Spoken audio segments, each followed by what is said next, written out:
The man in the worn riding leathers was crouched next to a half-built motorcycle, talking quietly with one of the welders about a seam in the fuel tank, when the CEO of the company walked onto the shop floor and decided to make an example of him.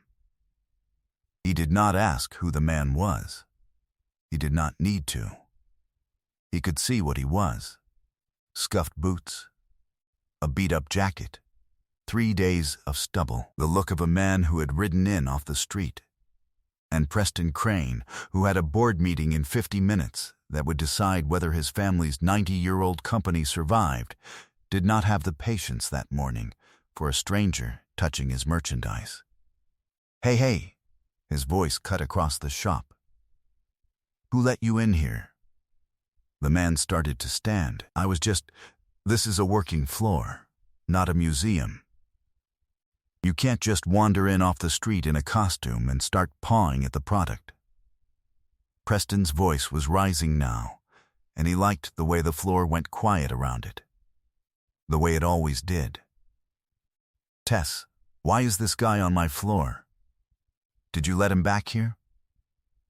He turned back to the stranger. "I don't know what you think this is, but we build $40,000 machines here, and I'm not running a charity for guys who like the smell of the place. There's the door. Use it before I have someone walk you to it." The man in the leathers looked at him for a moment. He did not argue. He did not raise his voice. "You're right," he said. "I should have checked in up front. My mistake." He turned to the welder. "Thank you, Tess. That weld's the best work I've seen on a tank in years. Don't let anybody tell you different." And he walked out. 50 minutes later, Preston Crane walked into his own boardroom to pitch the lead investor, whose money was the only thing standing between his company and the end. The investor was already seated at the head of the table, having arrived early, the way thoughtful people do. It was the man from the shop floor. It was Keanu Reeves. And the only question in Preston Crane's mind, as the blood left his face, was the one this whole story turns on. When you have just humiliated a man like that to his face in front of your own staff, who exactly do you call? There is a motorcycle company on a side street in the industrial flats of Vernon, just south of downtown Los Angeles, called Crane Motorworks, and it has been building machines by hand since 1937. Linus Crane started it with 2 employees and a welding torch in the back of a bicycle shop, and he built it on a single stubborn idea: that a motorcycle should be made the way a good watch is made, one at a time, by people who put their names on the work. For decades, that idea made Crane Motorworks something close to sacred among people who knew machines. The bikes were slow to build and expensive to buy and worth every dollar. Linus's signature was stamped into the headstock of every frame that left the floor. When he died, his son Edward kept the stamp. The shop floor still looked like 1937 in the ways that mattered. The same north-facing windows, grimed gold with 90 years of light.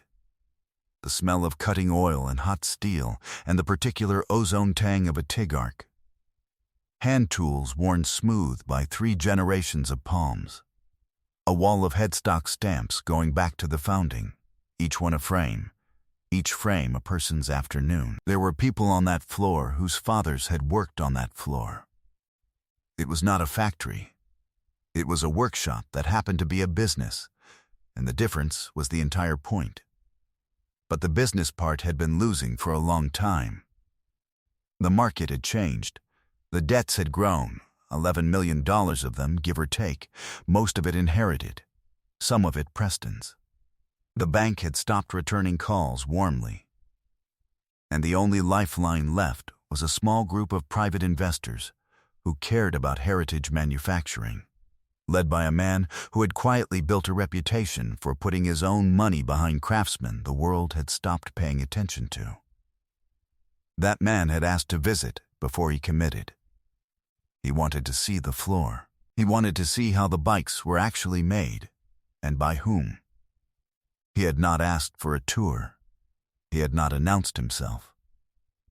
He had ridden in early on his own motorcycle, parked it on the street, walked onto the floor in his riding gear, and gone straight to the most interesting thing in the room, a half-built machine and the woman building it, which is how the lead investor in the rescue of Crane Motorworks came to be standing on its shop floor, being threatened with security by its CEO, who did not know what the man he was rescuing looked like because he had never thought to find out.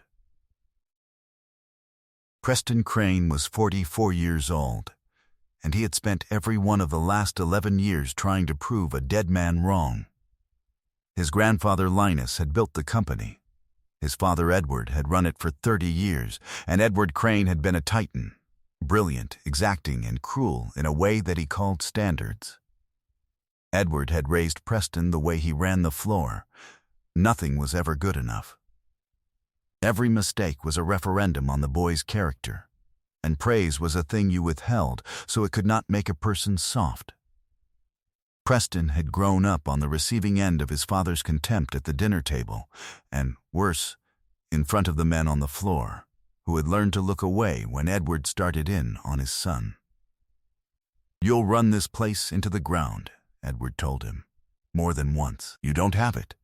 You never did."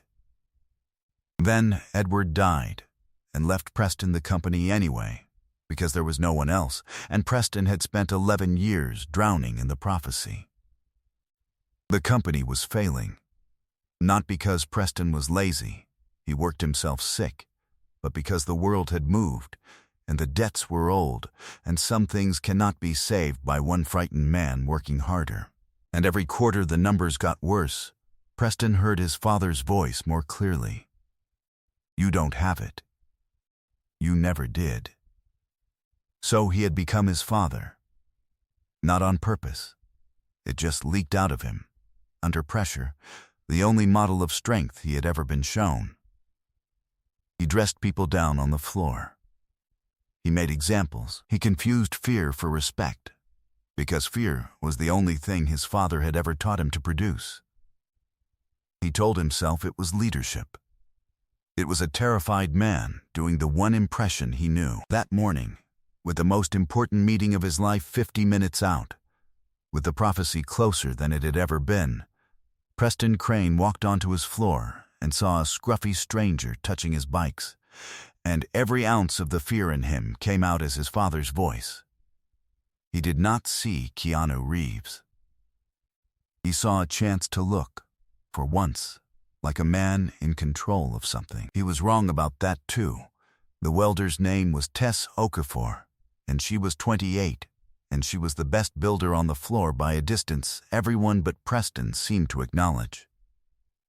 She had come up under old Goose Avila, the floor foreman, who had been at Crane for 40 years, and was the closest thing the place had to a soul. Tess could lay a weld bead so clean it looked machined, and she loved the work the way you love a thing you are good at, and she had been, quietly, about 3 weeks from quitting, because Preston's cost-cutting had begun chewing into the craft itself, and a shop that stops caring about the work is not a shop she wanted to give her hands to. When the man in the leathers had crouched down beside her that morning, he had not talked at her.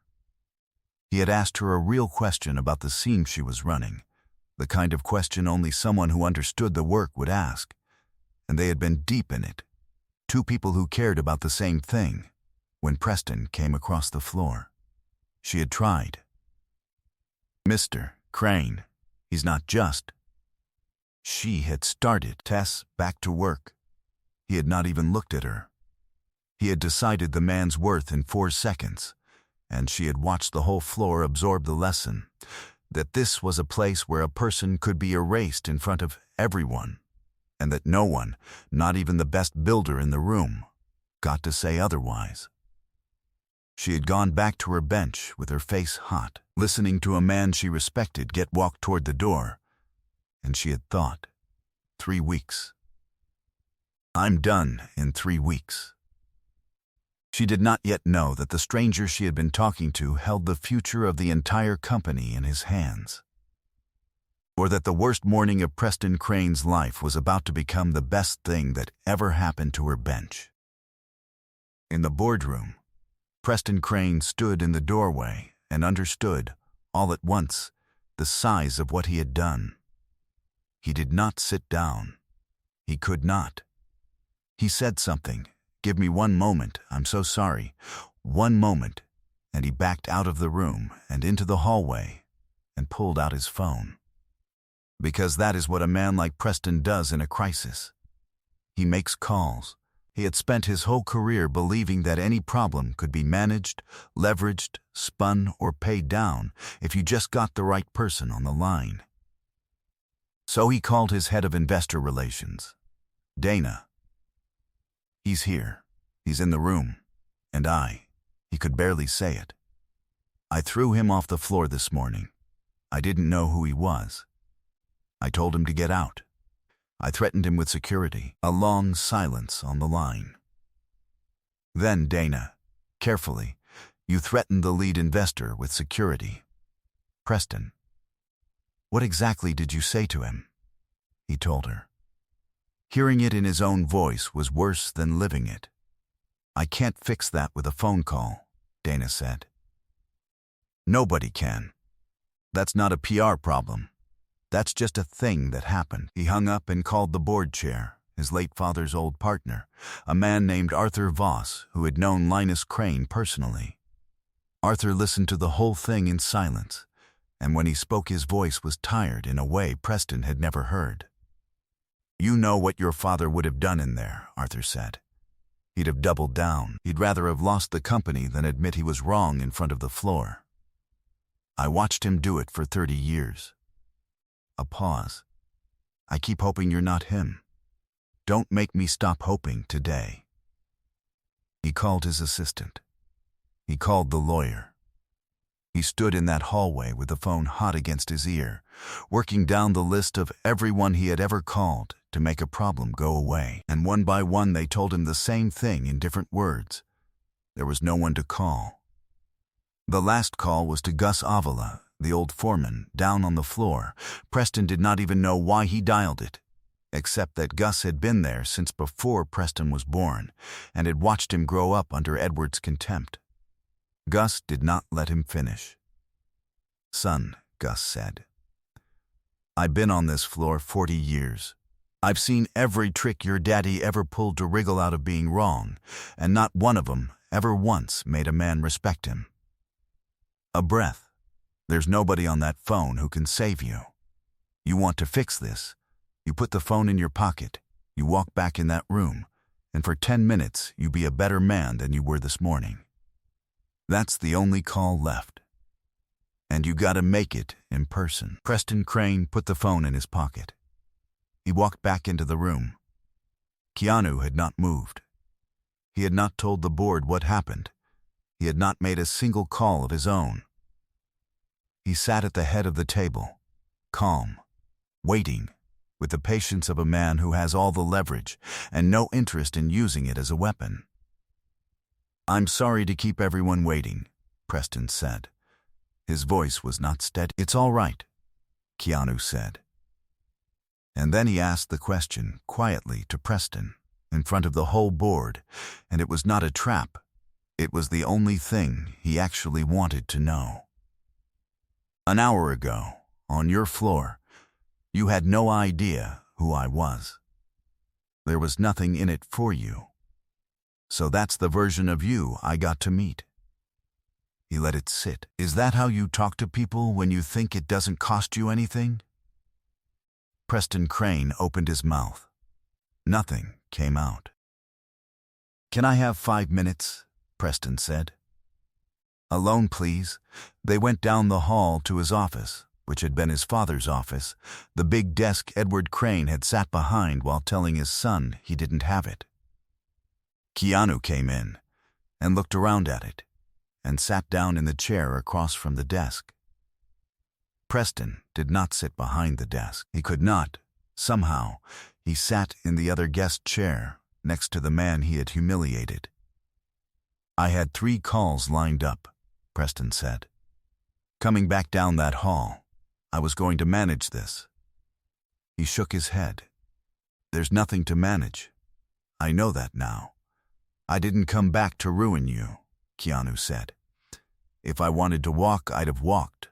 I'm still here.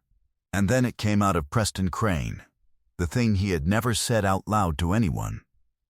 His father. The contempt at the dinner table and on the floor.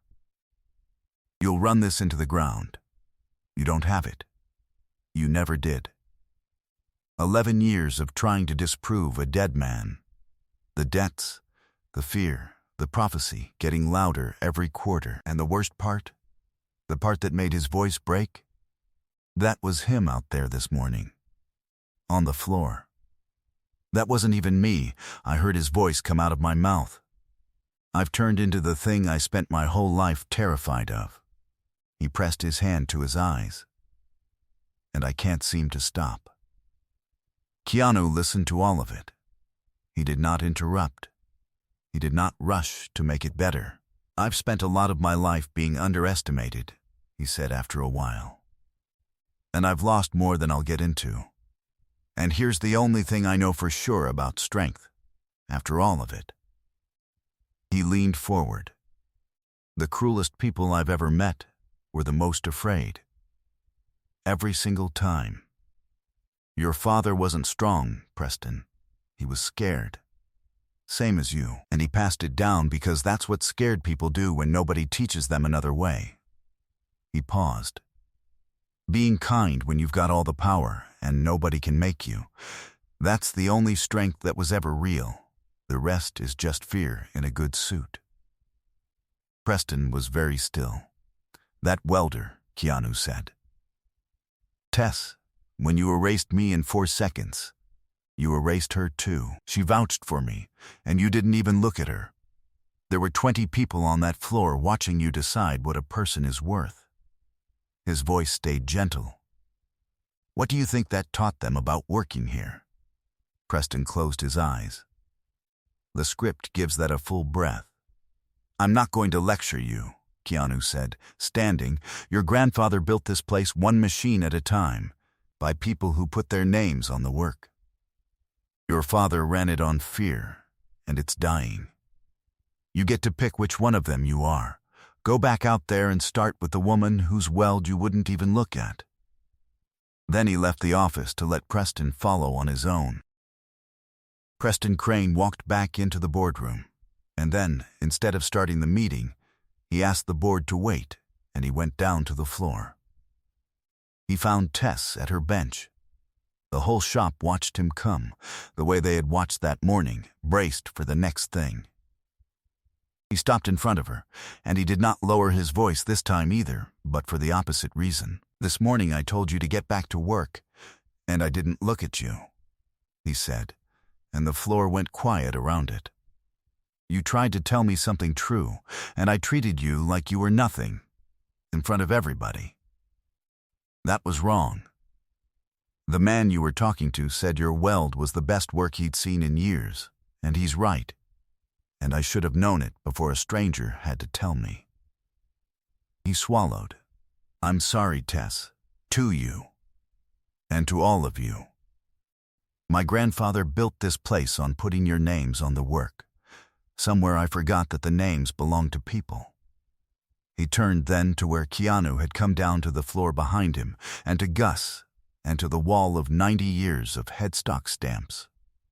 I owe you an apology too, Mr. Reeves, he said.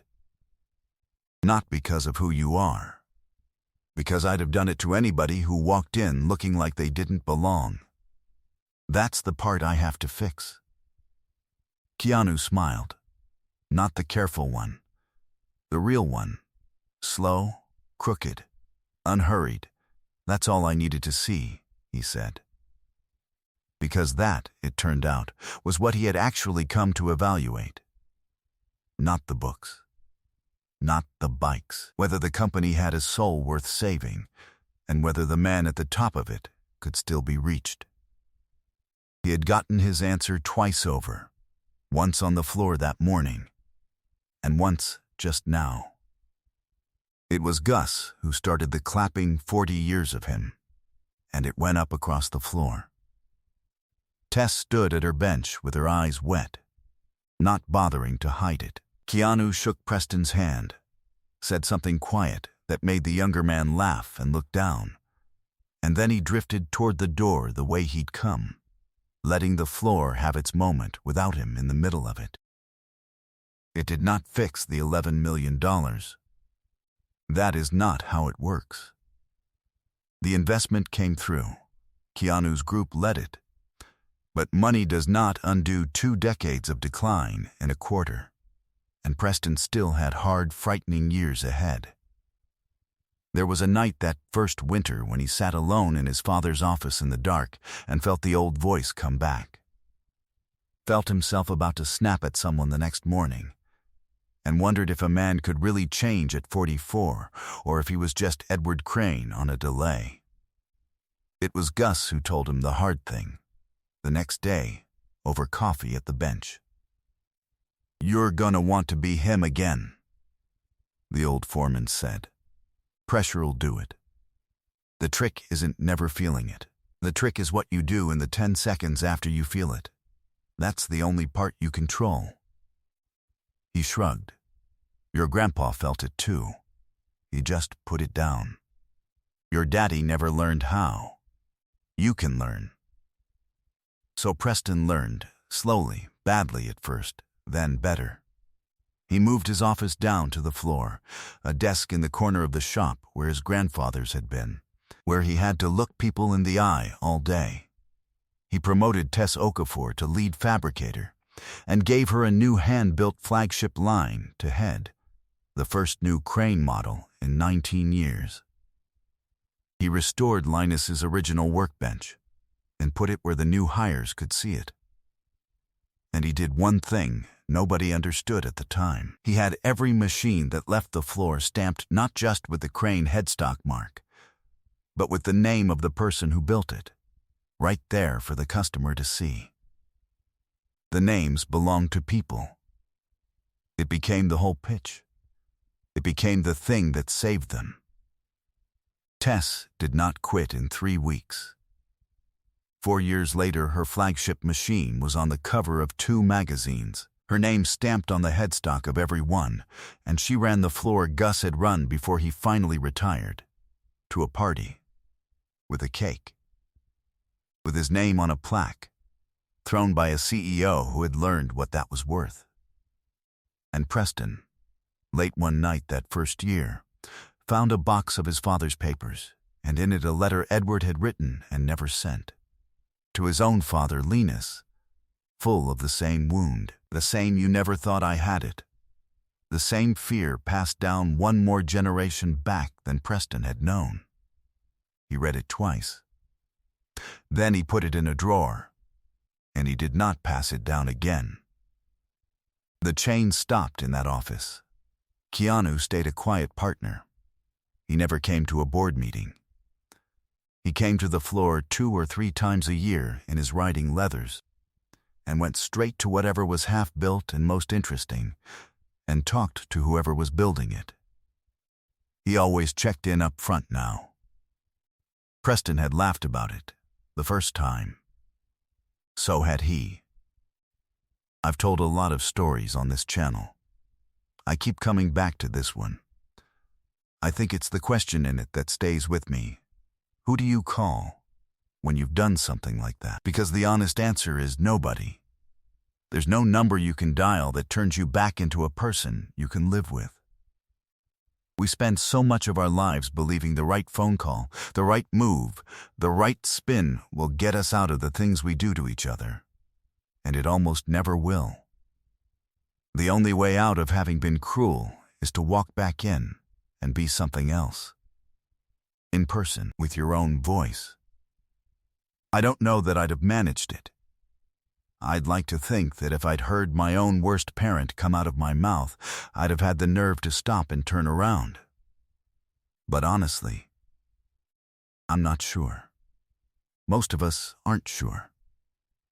And maybe that's the thing worth carrying, that the cruelty we hand out is almost always fear we were handed first, and that, somewhere in the line, somebody has to be the one who stops passing it down.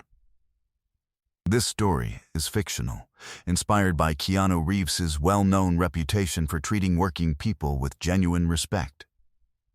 The company, the family, and the floor are invented. The voice that gets passed from one generation to the next. That part, I think a lot of us know. If this one reached you, drop a comment and tell me what you'd want to be remembered for when nobody's watching, and there's nothing in it for you. Share it with someone carrying a voice they didn't choose. If you want more stories like this, subscribe, and I'll keep telling them. See you in the next one.